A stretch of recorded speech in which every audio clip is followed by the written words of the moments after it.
was my homework and research for a couple of days, was just sitting and reading comics, and then war comics, and then goals, people, goals. Okay, I love that. That's absolutely brilliant. Sienna R from Miami wants to know if you could swap roles with any actor from The Great for one episode, who would it be and why? Any actor. Any actor.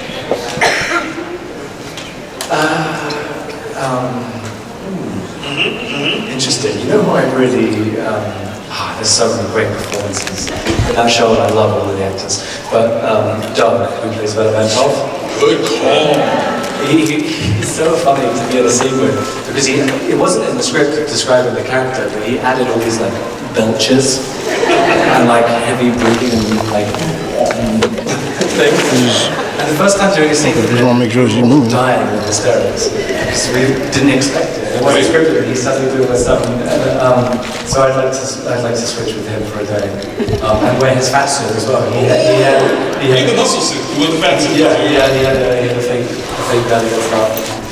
He was just great as that character. That's awesome. Would you do different belchy sounds? Would you try? He did one that was really funny. That was like a burp and then swallow. So delicious, so delicious. Jordan T from Tampa asks, you've been acting since you were a kid. What's the weirdest or funniest audition experience you've ever had?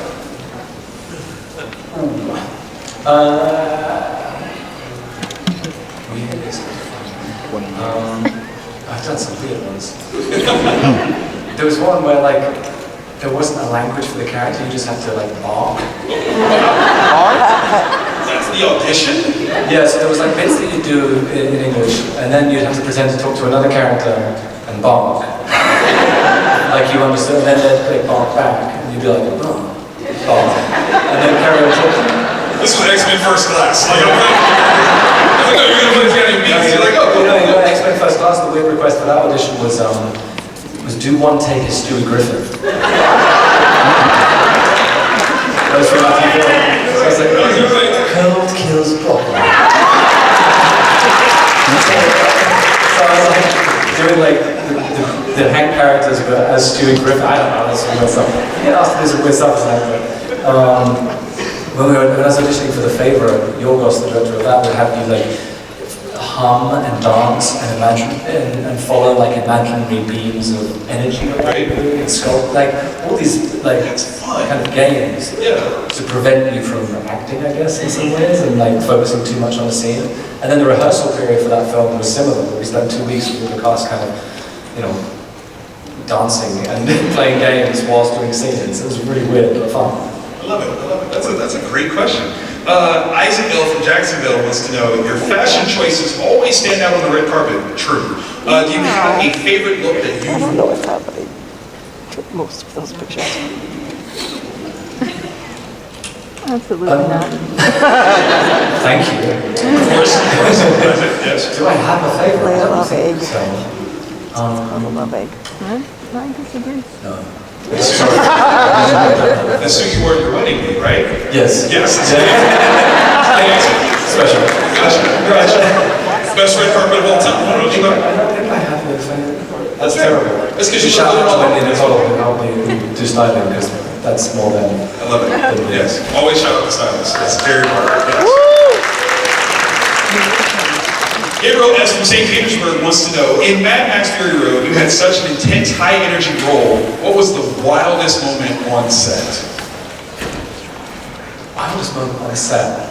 I think the vivid memory that I always go back to is we'd turn up in the mornings in the middle of the Namibian desert, and all the vehicles would line up. Actually, no, this is weird, because also you'd be sat in like your trailer or whatever, getting ready, and you'd walk out, and they'd have built like motorcycle ramps for dirt bike riders to practice doing jumps, like in the base camp. So you'd walk out and there'd be guys like flying 30, 40 foot through the air doing these jumps, like on like little dirt bike two-strokes. This is weird place, this is awesome. But seeing like the stunt team on that movie just did such incredible things. I remember at one point, probably the thing that I was like, oh, this is kind of wild, was there's a moment in the movie where I've gone to fix an engine, and I'm like hanging underneath the war rig. And in my mind I was like, oh, this is probably a stunt. And then one day rehearsals are like, okay, throw that helmet on, we're going to clip you to the bottom of the truck and drive along, and you just let us know if you're happy or whatever. And I was like, hanging, I don't know, like this far off the ground, right by the, they were like, don't move too far this way, because that's the front tire. So you're hanging underneath this water going along in the desert, the snow, like the sand, the dust getting kicked up. So that was kind of a wild place to be. I remember hanging there and being like, oof, a bit day at work. No, I wouldn't do it. I'm just saying. I love doing all that stuff, but that's also what makes the movie special. Is you're in those environments, really doing those things. So the energy that gives you in terms of performance is like, it's right there. That's fair. That's fair. This is why you're the actor. I'm just on stage. So M.V.K. from Fort Lauderdale wants to know, and obviously this is for future tensing this one. If you could play any superhero or supervillain in the future, who would it be at the top of the list? Obviously, Lex for forever. There's so much I want to do with Lex. Yes. Yes. I would hope that I get to play that character for a while. No, clap for it. We want it. Yes.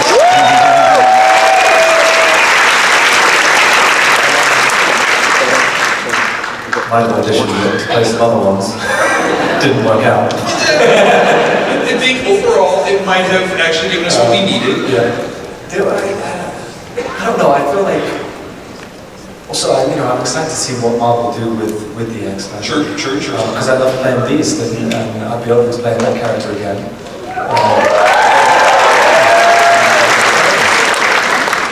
Outside of that, I mean, also, let's not limit it to American comics. Let's go UK. Like, maybe Judge Dredd. Would you be interested in some Dredd action? Maybe. That'd be good, but I can do this Judge Dredd. What do you guys think? Is there any characters that I should play? The only person you shouldn't play is anyone that's not actually in the movie. Like, you're phenomenal. I haven't got an answer for that. I'm so sorry. I'm going to think about it, and then we'll come back. We'll work on that. Logan J. from Naples, as you've worked with some amazing directors, is there someone you haven't worked with yet that you'd love to collaborate with? Ari Aster. Obviously, I'd like to be like a Tarantino movie or a Scorsese movie. Yes. I loved Lenora, so something that I saw recently that I loved. There's so many. Those are the first four that comes to mind. I love it. Let's make that list and we'll just check those off. Mason P. from Pensacola wants to know, if you had to survive in a post-apocalyptic world like Mad Max, what's the one thing you absolutely need to have with you? I need to start. So genius. Because I don't want to light my lamp run out. Right? No more matches. No. So I need a piece of flame probably. Because I can't, I've tried to start a fire, just like, with the making the bone, that's not it. I got like a little bit of smoke and the wood was making it warm, but it was not anywhere near catching fire, so I need to be able to make fire, so I get one of those, a piece of flame. I like that. That's genius. I mean, in a world like Mad Max, you almost forget the prevalence and necessity of fire, but when you have it, man, you're king of all things. Yeah, just anyone watch Outlast? Anyone watch that? Yes. Where the groups have to watch, like the groups have to out-survive. I was watching that the other day, and one group couldn't start a fire for 5 days. So this is why I think it's like in the forefront of my mind. I'm like, I need fire. I need fire. I need to be able to start a fire. They had to, and they still couldn't start a fire. Yeah, so I'm like, maybe I don't get the maybe I just No. just like an electric heater I can plug in. Do we still have electricity? Probably not. Maybe. I mean, Generator. You can't crank it. You can't crank it. You'll get it. Yeah. Last of this group, we've got Eleanor M. from Austin, Texas, asking, what's the most unexpected or funniest thing a fan has ever said to you? That should be good. I feel like Eleanor has said something strange to you and wants to know. Do you remember me? Did I say the things? You know what, it's not a weird thing, but occasionally, like I remember I was at a lunch restaurant like not long ago, and I glanced over another table, and the guy I looked at the guy and he was going, he was giving me the V8 symbol, and at first I didn't clock it, and I was like, and then it took me a moment, and I was like, oh, he's seen that back, he's about to do the V8 symbol, so I did it back, and I was like, oh, I get this, is going on. Okay. So it wasn't weird, it was just like out of context. Gotcha. I didn't understand what was happening, and then I was like, oh, that's it. I get it. Now I get what's happening. So that wasn't that weird. What would you have done if like you took too long and he looked at you and you're like, mediocre? I'd have been disappointed if you did that. That's fair. That's very fair. I think we've got some fun things that we're going to give out to the crowd. So I'm going to ask the stage managers to bring our supply from backstage. And while they do that, hopefully they heard the voice of God and ask for these things. While they do that, my last question for you. When it comes to acting as a career choice, I mean, obviously this was something that started as a hobby for you, but you wanted to take this passion and make it your profession. What's something that you would tell any aspiring actor that they should consider moving forward? It's interesting, I just saw a video the other day on the phone. And so it was like, what advice would you give to someone who wants to act? And it was like, I've got no advice. I was like, you want to develop? I mean, yeah, it's like you are acting. You know what, it's weird, but I think my advice is like, for me as an actor, like, I'm always trying to experience the most in life. Because then I feel like if you just have experiences, you have things to base characters and stories on. So it's like as much as you can travel and explore and act and do things, I think that's it. It's just living as much as possible, and acting as much as possible, so that you kind of build up that base to like it's the practice of doing it, but it's also the practice of just living life and being aware and like understanding and being with people and observing, and then being like, okay, this all makes sense. Reading lots of books. I read lots of books like that. I'm just, find stories that motivate me. That's right.